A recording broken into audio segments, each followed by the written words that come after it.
it is very rare that the same person has commercial banking experience, central banking experience, and experience in global financial institutions.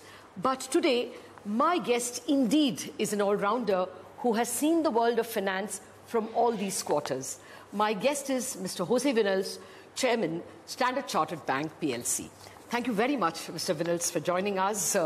We are hoping to learn from your experience in the Central Bank of Spain and your experience in the International Monetary Fund, where you spent some difficult years, 2009 to 2016. Thank you very much. All right, so actually I'm starting from there. How would you look at the global problem today? We appear to have an issue with global trade.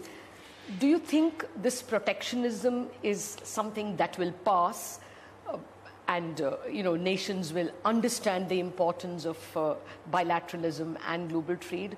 Or do you think this is going to escalate? Well, we are seeing something different in the last year and a half as a result of some of the political changes that have taken place in particularly after the elections in the United States, but also in other places. And I think we have gone from what I would say an environment of open globalization to an environment of sort of managed globalization, where you let some parts of globalization flow freely, but whenever there are parts of globalization which you think are adverse to you, you try to manage them. And that's what we're seeing now in the United States, where there is a surge in protectionist talk. Certainly that's the case. And also some recent action in terms of imposing tariffs. Now, I think it's very important not to confuse this with a trade war. I think what we are seeing now are trade frictions, but we are very far, fortunately, from a trade war. These trade frictions may be part of a process of a long-term process of negotiation, where the United States and China sort of realign their trade to make it, more even. But I think that some of the things we are seeing are going to be with us for some time. It's not what I think is the best for the world, because I think that either trade frictions or trade wars ultimately, which I don't foresee, lead to no winners and to all losers. Absolutely. No, I take your point that we are nowhere near a war, and even the events of the last few days indicate that both China and the United States are willing to sit down and talk. The United States tariffs are riddled with exceptions, so they're not applying to many countries. That's true. But there is an underlying trend. I mean, what was Brexit, if not, a bit of a resistance to globalization as well? Even when the United States is talking peace with China, probably that government is refusing to okay judges to the WTO. So do you think the thaw of the last few weeks or last few days will not last, and we may see a resurgence in some form? Well, I do hope. Let me tell you what is my hope and what might be my expectation.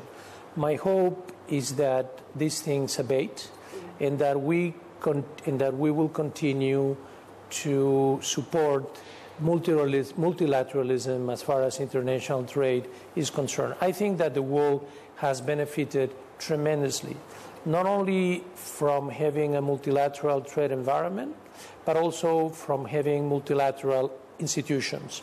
And this is, I think, a global public good that we need to preserve going forward. In the case of the United States and China, which is the main one, if you look at the impact of the tariffs that the United States has imposed, the initial tariffs on steel and aluminum, we, Standard Chartered, have looked at these things, and what we have concluded is that this is something that will have an impact on China, which is about 0.2% of Chinese GDP.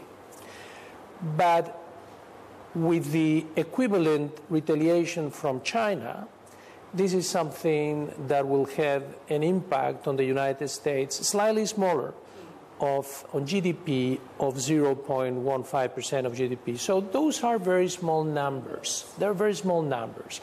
But if we were to go to the 60 billion tariff that the United States has been talking about, this is something which, depending on whether this is just tariffs or goes beyond, this is something that would have a more meaningful impact on China, which could exceed 1% of GDP. But indirectly, this is something, all of these tariffs end up hurting the United States because many of the industries in the United States which use Chinese products as inputs for their production will be hurt. Simple example is, the beer manufacturing sector. You impose a tariff on aluminum, and then the beer cans are more expensive to manufacture in the United States, so you have to increase the price for consumers, so American consumers get hurt, and the U.S. manufacturers are hurt. Another thing which is very important is that the United States exports goods to China, and when China exports other goods to the United States, many times they have a U.S. component. And in fact, the United States is the number 2 country in terms of importance in the content of Chinese exports to the United States. So again, you end up being hurt. All right. So hopefully, therefore, it won't get too bad. Okay, let's discuss the global economy itself. You've long watched it as an economist. Do you think that finally we are hitting synchronized global growth, and this might be perhaps 2018 might be the best year of growth in probably the last 10 years? I think so. I think this is 2017 already was the best. 2018 is expected to be, and so far it is, slightly better than 2017, and the global economic recovery is stronger. It is certainly broader, reaching out most countries in the world, and it's also healthier because it's underpinned by higher trade and investment than in the past. And this is very important for the health of the recovery. Now, what is critical is that now that global trade is growing faster than global GDP, that we do not do things which undermine trade. Because if we undermine trade, we are also going to undermine one of the pillars of the economic recovery, and we could break the back of this recovery that we have now, and which is so important that we maintain it, sustain it, and strengthen it going forward. I want to take that word you said, healthier global economy. Is it healthier? I mean, in the sense, we could see 3 more rate hikes from Fed. It's quite possible, or at least 2 more. We could see, of course, according to their own chart, 3 more next year. Do you think at some point, in some place, in some asset class, there could be bubbles that will destabilize? After all, credit has been cheap for so long. Do you sense trouble when the Fed goes down that path? Well, I think that the fact that the Federal Reserve Board, and also going forward, maybe the European Central Bank and so on, are contemplating or are actually acting to normalize monetary policies, I think that this is a sign that the economy is now in a much better position and therefore doesn't need the degree of monetary accommodation which was necessary until now. So I think that this is a healthy symptom. It would be very bad news if we were to remain with low or zero interest rates in advanced economies for many more years. That, I think, would be not certainly good news. Yeah, but what about the pockets that have gotten used to cheap? Okay. The good news is that this normalization is happening.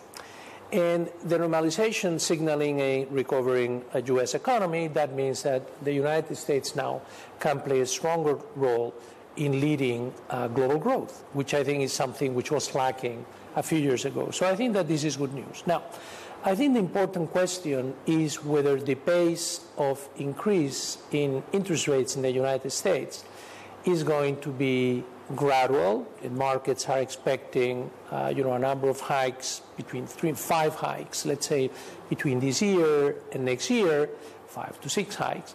And if this is something which proceeds are expected, I think that this should not lead to any big convulsions. Certainly, it is the case that long-term interest rates are going to increase and that assets would be repriced. But as long as this happens on top of strong economic fundamentals, I think that this overall is going in the right direction and we shouldn't worry too much. However, I think it's also the case that if interest rates in the United States were to end up rising significantly more rapidly than what is built now in market expectations, that this is something which could cause some trouble. And I think that this trouble could be in those asset categories, as you were alluding before, which may be slightly overvalued, like some equity markets. But also, in terms, this could have implications for capital flows to emerging markets. And emerging markets which have weaker fundamentals could suffer.